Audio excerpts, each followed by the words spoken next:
And hello everyone, Peter here once again with another video for you. Hope you're all doing well today. So this is a piece of Palope wood. I had never heard of this wood before, and I'm willing to bet most of you haven't heard of this wood before. Yeah? Anyways, I think it's some sort of Brazilian hardwood. Sounds fairly exotic. For all I know, it might be the most common wood in Brazil.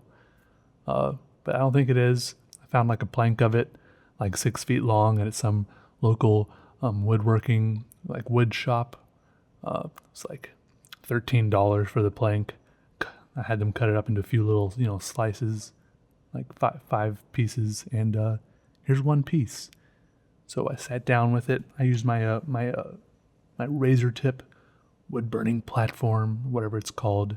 It is made by Razor Tip. So if you're looking it up, I would not recommend this wood burning kit to like beginners.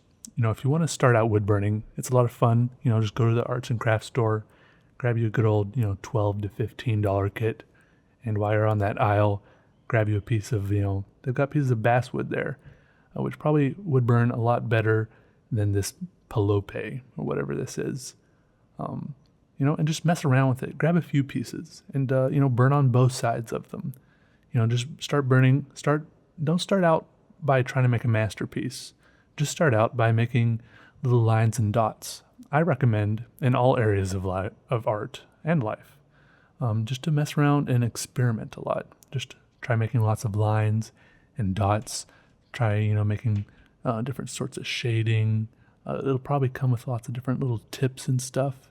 So try that out and experiment a lot. And then once you feel like you've gotten to know the little kit you bought, once you're a little more intimately acquainted with it, then maybe try making a piece of art if you want to.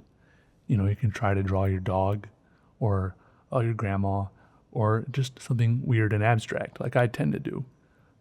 So obviously this isn't supposed to look like anything in particular, but I did draw this on Twitch. I did like it live on Twitch over the course of several days. I think it took like 17 hours of stream time, but it probably would have only taken me less if I wasn't streaming, because while I stream, I get like constantly distracted by the chat. I'm like answering all these questions. A lot of them ask the same questions over and over again, which is fine. And a lot of them ask a lot of really weird random questions also, which I won't go into right now. Anyways, so this took me a while and it was good, and I would recommend it to anyone. And then what I was going to say is that once you finally decide that you really like your wood burner, and if you really think you're getting into it, you've made a few pieces with your little wood burning kit. You've put them up for sale at the local art fair or given them to loved ones for special occasions. What you can do then is there's two different things. You can either continue on making art with your wood burner, which is perfectly capable. I've seen incredible things, simply breathtaking things made with these $12 wood burners. And it makes me, frankly, a little ashamed to be using one. I'll tell you right now, the one I'm using is $300. All right? The first one I bought like this, the one that makes the one I'm using different, what makes it different is that it has a wire nib, which can get a lot hotter, quicker, and also cools down faster, which is the safety thing.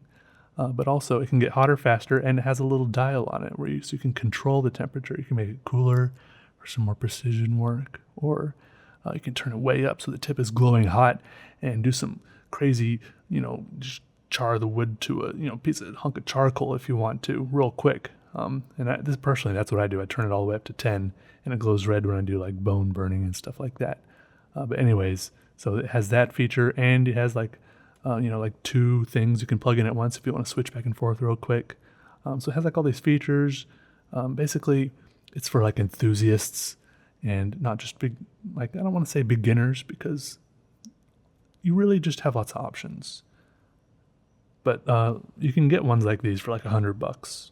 That's what I did the first time out. I didn't even know things like these were an option until I went to a woodworking store once looking for something entirely different. I think I was just going in there for some sort of specialty sandpaper, or maybe I was just going in there with a friend who was looking for specialty sandpaper, and then there it was, hanging on the shelf, and it called to me, and frankly, it was $100 impulse buy, and I love it. Anyways, I feel like I'm being paid. I should be paid to say that. Anyways, this was fun, and I took it to a framing shop afterwards. I'm done with Hobby Lobby. I found like a little local framing shop. They did an awesome job framing it for me, and it's perfect. I love it. And yeah, all right. Yeah, see you guys later. Bye. No whispering this time. It's getting a little weird. I'll take a little break from the whispering. Goodbye. See you next time. I love you. No.